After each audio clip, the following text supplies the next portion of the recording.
Hey YouTube, I want to show you my 4-step process for getting a KOM and hopefully help you get some virtual bling.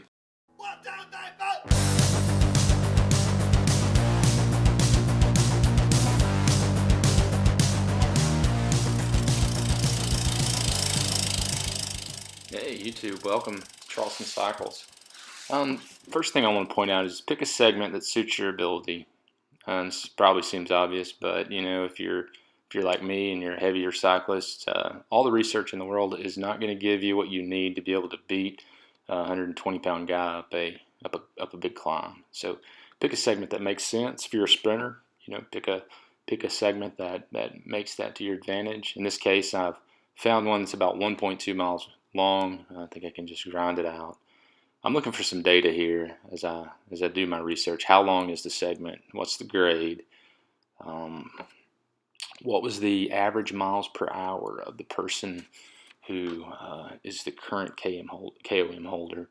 You'll see in this case it's 1.17 miles long, 0% grade, and the current KOM holder did this segment in about averaged about 25 miles per hour.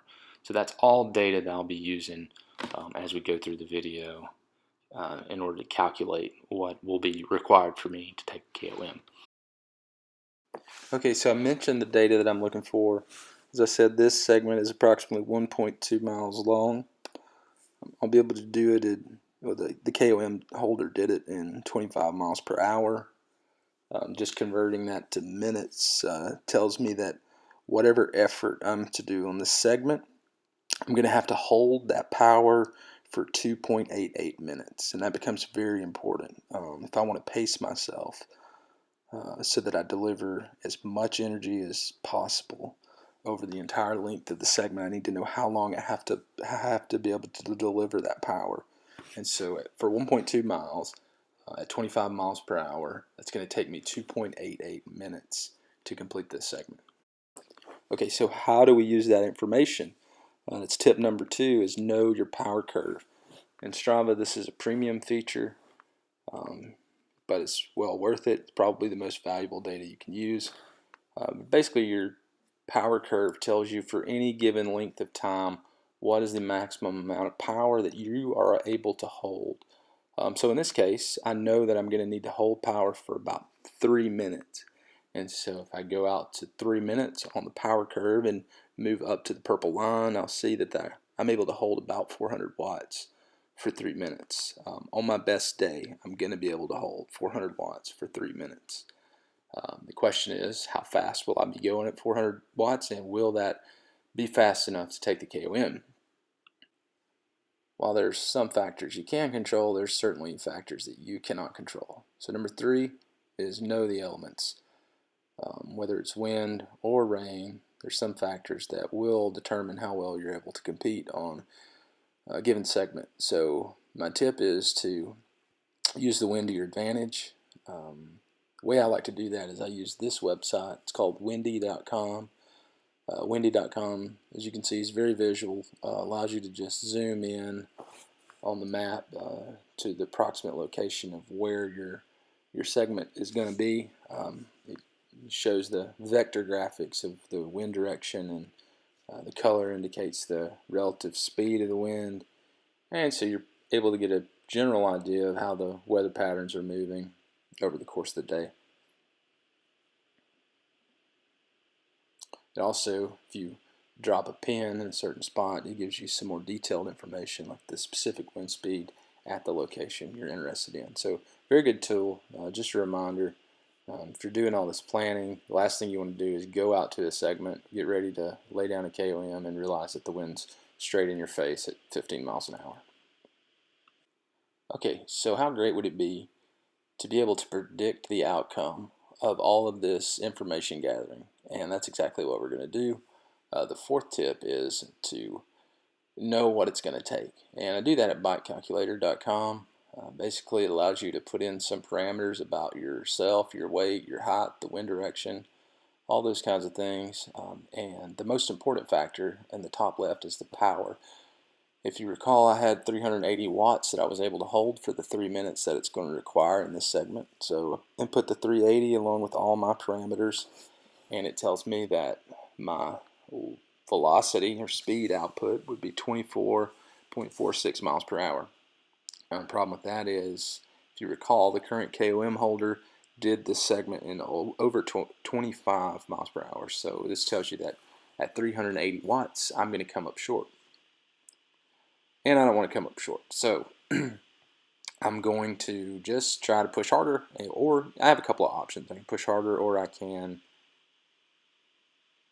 wait until the wind's in my favor.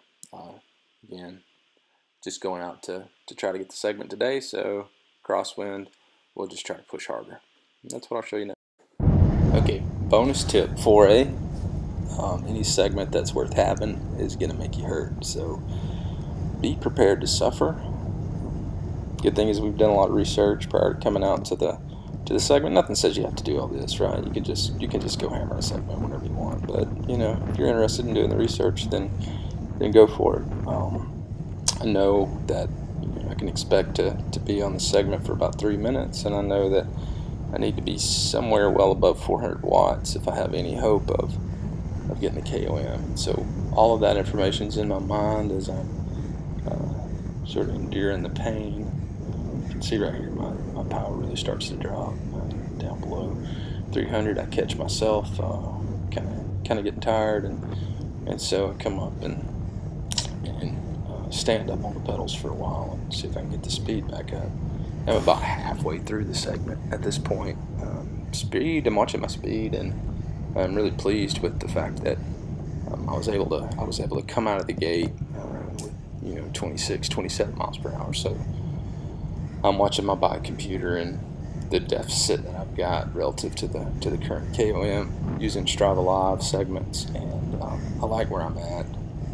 At this point, I think you can see the speed is probably as low as it's been. It'll drop down here to 22 miles per hour, and I'm just watching whatever lead I had developed drift away. So I had to stand back up, and the good thing is at this point I can see where the segment ends. There's a bridge, and so as painful as it is to keep this power level up for that long, I know there's an end in sight, and I know how close I am to getting the KOM. So I'm just willing to endure whatever pain there is just to try to push over the hump there. And so pretty solid effort for me. I think that was probably a new record for 3-minute power.